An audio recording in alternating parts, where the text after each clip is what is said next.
Dr. Suthaharan Nadarajah will speak on behalf of Tamil Eelam. The Tamil demand for self-determination and independent statehood was first articulated in the late 70s, turned violent in the 1980s, and since then and was crushed in 2009 by a military victory of the government of Sri Lanka. The theme is about self-determination. Now, self-determination emerged as a critique of empire, as a way of justifying the right of peoples to rule themselves and not be governed by empire. But over a period of time, it's become more of a dirty word.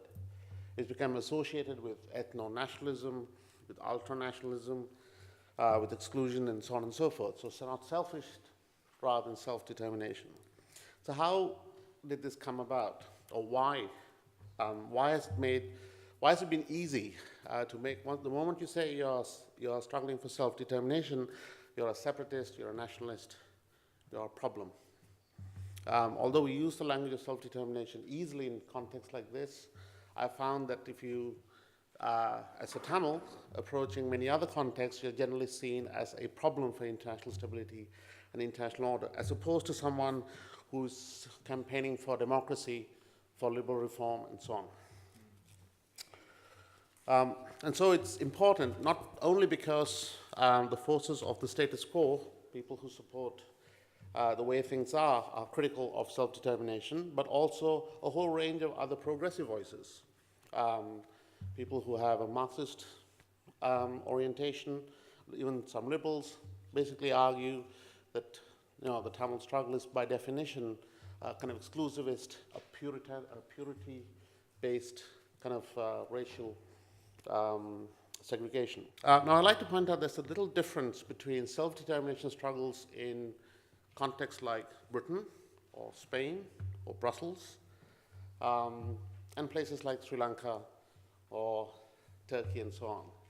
It's not that there's an overt racism, right? But clearly when certain people say we want independence, it's considered a mature and sophisticated kind of articulation of this demand. Whereas when other communities say it, it's either a cynical kind of cover for something else, or they don't really get it, right? So one of the questions I'm often asked as a Tamil, and was asked throughout the last 20 or 30 years, is what do Tamils really want? You say, well, independence, self-determination. No, but what do they really want? Right, so the idea is that you don't really know. You use these words like self-determination and so on, but it's not a very sophisticated reading. And that has huge consequences, because first of all, what you say is happening to you isn't listened to, and second, the people who you say represent you can be disregarded. There's no such thing as an internal conflict. Whether they're described as interstate conflicts or civil wars and so on, they're always influenced by the global context and by international participation in various ways. So if you look at Sri Lanka, quite apart from being a colonial construct, it's a concept that emerges out of colonial rule. Since independence, Sri Lanka has always received foreign aid, has always received military assistance, has always received various forms of international legitimacy. And this is not in some sort of a sense to say that only bad countries get aid. But what I'm saying is that this has an impact, right? So internally, if a particular kind of state-building project is being pursued and is being assisted by consistent international aid and consistent international support, then it's going to have an impact on how people respond to that project. Okay, so Sri Lanka becomes independent in 1948. It is perceived at the time, strangely enough, unlike India, to be very stable, to be an ideal kind of context in which colonial rule can be handed over to the natives because they understand democracy, they have more or less a market economy, and they'll be fine. India was seen as unstable, likely to fall apart, and so on. Over the last 70 years, they've gone the other way. India has been seen to be stable and Sri Lanka to be unstable. Now, the assumption that democracy will work relies on the fact that people take the identity of Ceylon and treat everybody more or less as if they're citizens. What happened in Sri Lanka is a majoritarian state soon emerged backed by parliamentary democracy. So the Sinhalese, as a numerical majority, were able to vote in successive governments that continue to build a single and nationalist model of Sri Lanka as a state. So here's an example. 225 parliamentary seats for the whole country, 30 seats for the northeast, right? So if you look at that, 10% of the parliament is allocated to governing the northeast.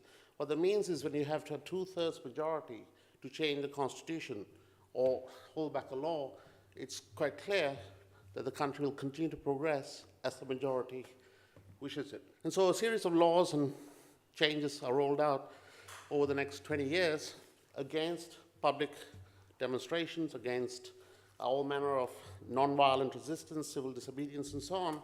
So by 72, the country's name is changed from Ceylon to Sri Lanka, which is a singular name.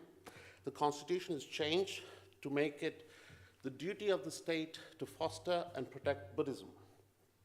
And now it's important because single identity is built into a logic where it's a people whose duty it is to foster and protect Buddhism in the island.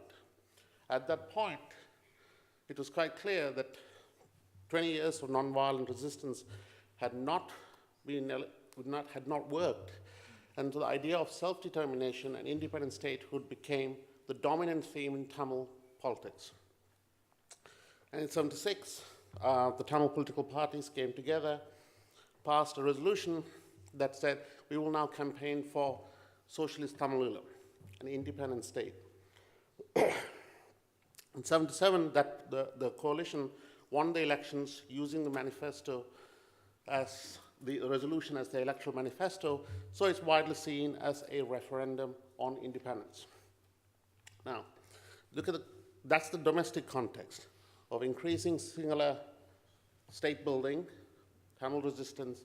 That's the point at which independence is asked for.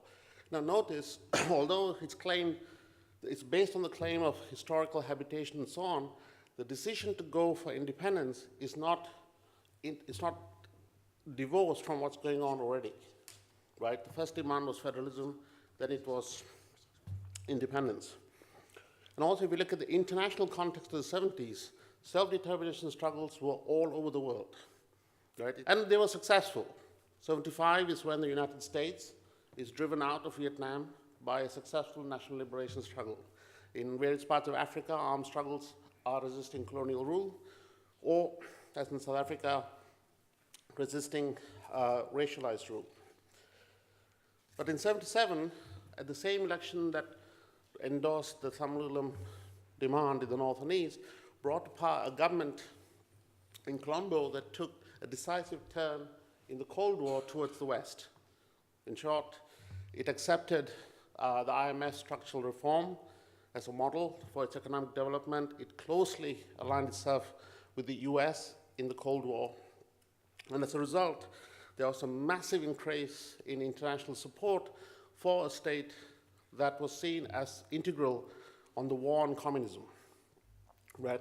An iconic part of the free world. So between 77 and 83, which is when the war starts, Sri Lanka receives more aid per capita than any other country in the world. It also becomes a poster child for the IMF's model of how to build an economy. Now, after 77, nothing happened. The singular nationalist state building continued. Colonization, the settlement of Sinhalese in Tamil areas of the country continued. And in 1983, there was the last of the riots against the Tamils. Right, there have been several in previous years, but July 83 was seen as iconic because for 6 days they were rioting through Colombo, the capital, which more or less destroyed the Tamil economic base. Now, the riots come the day after the first serious Tamil militant attack on the Sri Lankan army. What is interesting is 3,000 people were killed over those periods. The Sri Lankan government did nothing. It was widely reported around the world, not least by the BBC, which gave sort of hourly updates. But once the riots were done, nothing happened. Aid continued to flow to the government. There was some reduction in arms supplies. But in short, the idea of supporting the state against what were perceived as clear communist terrorists was stepped up. So over the next few years, the Sri Lankan state's support from particularly the United States, but also Britain, kind of escalated and continued. Because of the Cold War context, it was done mainly through private military companies and proxy allies like apartheid South Africa and Israel. So the point I'm making here is that just because large numbers of people die, it doesn't mean that there's an automatic response from the entire community. The way it was seen, and the way to think about Sri Lanka at the time was, there's a lot of dissatisfaction with the Tamils. It's primarily economic. If we can defeat the communist terrorists, and if we can kickstart the economy, which the government is clearly committed to doing because of its neoliberal reforms, then eventually the country will stabilize. Right? You will see that the pattern that continues to this day, when certain countries, if you defeat the terrorists, reform the economy, and bring in liberal reform, over time, the demand for self-determination will just fragment and go away. At this point, Tamil violence, or the demand for self-determination, is politically understood in a particular way. It's seen as a communist challenge to a pro-Western liberal market democracy. Despite everything the Tamils say about singular majoritarianism, about the fact that the state has an ethnicide basis, this was largely just ignored, because after all, you do hold elections, you are building a free market, and to a great extent, the armed groups are suspect. Right? Now, with the end of the Cold War, but at least they were understood as communists, so they were given some political basis. Right? There was a political project behind the violence. With the end of the Cold War, this changes. Now, you're no longer communist, you're ethno-nationalist. Right? That means that there's now no basis on which to articulate your demand against the state. Now, the end of the Cold War was widely celebrated as the triumph of liberal democracy. Right? As Francis Fukuyama said, it's the end of history. What that means is that we have reached the ideal model of human social organization. But what it also means is that history doesn't matter. What this means is, if you have a conflict situation, it doesn't matter why it came about, it doesn't matter what the historical precedents are, the answer is still the same. More liberal democracy, more market economics, and over a period of time, the problem will go away. Which is why from the mid-90s, a range of groups, and quite disparate from the communist movements like FARC to Hamas to the LTTE, eventually start to become understood as simply part of a very similar problem. So the list is built of this idea that we have an idea of stability and a way to become more stable, and there are a number of actors around the world who are in the way, who are a shared problem for the advance of a certain kind of global liberal stability. So even though the list became prominent from 1997 onward, the US published the list first, followed by the UK, followed by other countries, the principles behind it, that armed groups are a problem, the solution to any sort of internal crisis is to democratize, liberalize economy and politics. Countries like Sri Lanka were able to justify and explain a nationalist state-building project in terms of democracy. Right? We hold elections. If they have a problem, they can just participate in elections and solve it. There's no need to separate. There's no need to use violence. And it's quite surprising how, at least until the last stages of the armed conflict, so many international actors and analysts basically took that for granted. That Sri Lanka is essentially on its way to being a liberal market democracy. If you could just stop the violence and kickstart development, we will move towards peace. So there's a particular concept of peace that's inherent to this idea of order. Now, I'm not saying that things like geopolitical interests or geostrategic interests or capitalist interests don't matter. What I'm saying is that you can't explain everything away by this abstract, distant position. This idea of Sri Lanka, I'm sure, is shared by many people in this room, at least until today. Hopefully it won't be shared after today. But the idea that the Tamils and Sinhalese can essentially get along. We just have to figure out how to protect human rights, impose the rule of law, reform the economy, and do some peace building, and it'll be fine. Now, what that means is that already the claim for self-determination has been rendered irrelevant. Yeah, we know you're saying self-determination. That's not what you want. What you want is peace. Right? So it's a certain idea of, as Fukuyama put it, at the end of history. Whatever the reasons for your claim to be Tamils, you can be good Sri Lankans too. As a result of this, military intervention, military support for Sri Lanka has continued at a pace at least until 2009, which is why the international community was so surprised when the Sri Lankan state, in the final months of the war against the LTTE, decided to start killing large numbers of civilians. Right? The Sri Lankan state and the Tamils were not surprised because there had been massacres of Tamils throughout the conflict, there had been shelling of civilians, there had been blockades on civilians, but they'd never been taken seriously by the international community because the racial argument put forward by the Tamils saying they do this to us because we are Tamils was simply not accepted. Right? This is the point, first point, as far as I can tell, in several years of struggle, that the idea that there might be a problem with the state itself and the state building project itself started to enter international analysis. The singular nationalist project became open and aggressive and clear, right? Renaming of streets, colonization of, further colonization of the north and east, abduction of not just Tamils, but liberal Sinhalese, and so on. And very clear, flags everywhere, heroic pictures of the president, and so on. Above all, the Sri Lankan state just pulled back from the lip service, even the lip service it was issuing to the idea of democracy and human rights, and so on. And over the last 3 or 4 years, we have seen a growing international campaign themed on the idea of accountability.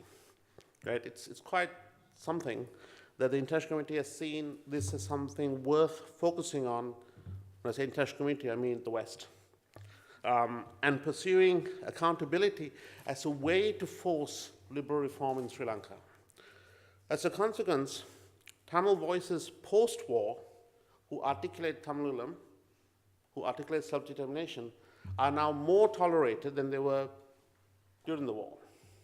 Right? So, yeah, we know that you're asking for that. That's not what you really want. But still, we see your point about critiquing of the state. We see your point about mass atrocities, and so on. So there's kind of a loose nexus where global liberal making practices and Tamil liberation practices start to sort of interweave. So this is why I theme my talk from Jaffna to Geneva, because although it starts off in Jaffna, at that moment where self-determination was being discussed in the Tamil polity as to go for separation, to go for Tamilulam, and then to go for armed struggle, it didn't happen in isolation. It didn't happen in a Tamil political space. It happened in a global political space. And it emerges first in the University of Jaffna up in the north, where students, and the student union in Jaffna University has always been a bit radical. They were reading not only developments in other parts of the world, but Marxist thought, the writings of Mao. And they were thinking through this idea of what is self-determination and what kind of project should it build. Which is why if you read the original manifesto, right, it's for a socialist Tamilulam, and it works out what this means. Now, all of this has been lost in the midst of history. But the point I'm making is, it wasn't some knee-jerk reaction saying, let's just separate. But it was thought through as to when we go for independence, what kind of state will it be? What kind of state should it be? But this is a reflective of a global context of the time. Now, of course, we're in a different context, where internationally the language is of democracy, human rights, rule of law, and so on. Right? So we don't use the word self-determination in quite the same way in our campaigning. Right? But it's there. But what is more foregrounded is a liberal critique of the Sri Lankan state. There's been discussions in this parliament about the the international system and calls for a world court or some kind of UN institution that could raise its voice or enforce something on the ground. The High Commissioner Pillai was herself of Tamil. She has a Tamil background, I think, from South Africa. And in connection to that, could you also just comment on the Tamil communities in India, because it's a huge community, and also in Sri Lanka, because we've seen the presentations from on Balochistan and on Kurdistan, where we have these communities across different nation states. I also find it very interesting when you referred to the case of arms supplies to Sri Lanka throughout the 70s and the 80s. There's been many negotiations in between the Tamil Tigers and the Sri Lankan government in the past, even just before the last war. How did those negotiations evolve? Because we've seen also in the Kurdish case that governments pursue negotiations as a part of a counterinsurgency operation. The UN High Commissioner for Human Rights, Navi Pillai, she's first of all, she's a very senior international lawyer. Right? She's a war crimes judge. She's sat on special tribunals for Rwanda, I think. So her ethnicity's got nothing to do with it. In fact, the only people who have raised her ethnicity in this context, the Sri Lankan state, there's no point has she actually said, I'm doing this because I'm a Tamil, and I think Tamils have been badly treated. She said, I'm the defender of human rights, the foremost bureaucrat in the world supposed to do that, and something happened in Sri Lanka, something has to be done about it. What is interesting is that after 2009 is when Sri Lanka starts to face serious international resistance to the nationalist project at home. Right? That's where it starts. Military training, the most important actors in terms of building the Sri Lankan military have been the US and the UK. UK before, but over time the US adopted a more prominent role. Now that something horrible happened in Sri Lanka, there's a tendency in sections of the Western analysis and Western media to write a kind of revisionist history. Apparently it's about China. Right? It's China which helped Sri Lanka kill all those Tamils. It's China who supplied the arms. In fact, China was supplying arms from the mid-90s, right, because they're cheap. And this was with the active support of the US, which was retraining the Sri Lankan military. So the point I'm saying is that Sri Lanka is forced to make arguments in the international context, in the international arena, that it's never had to do before. Right? And to some extent, their surprise is understandable, saying, we bombed them in the late 90s. You never said anything. We displaced hundreds of thousands. You never said anything. In fact, you helped us. And so while we would say this is about singular nationalist state building, this is about colonization of the homeland, it's about extinguishing of Tamil identity, renaming streets, and so on and so forth, the questions that are often asked by the international community as policy questions are quite strange. Things like, how can we protect human rights? How can we restore the rule of law? How can we create space for economic development? How can we end corruption? Right? These are technocratic solutions to what is effectively a big political project.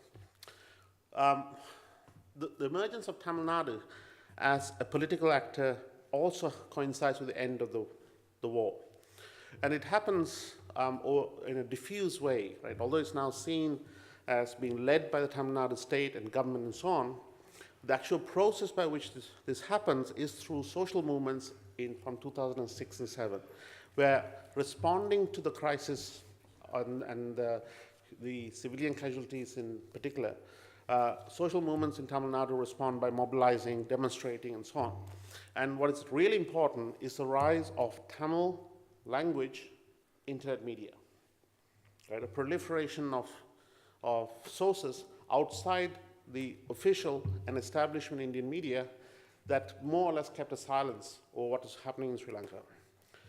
And this created a sufficient kind of mobilization that political parties in Tamil Nadu began to respond, right?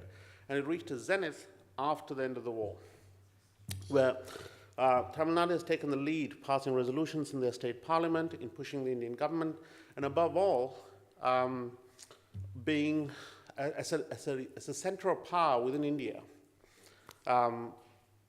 having a foreign policy of their own, right? So the nexus around the investigations the mandates for investigation of the UN come from Western states, Tamil diaspora actors, Tamil homeland actors, and Tamil Nadu actors, in such a way that Indian foreign policy is forced, is constrained in certain kinds of ways. I can speak for hours about that, but the role of Tamil Nadu came from the bottom up.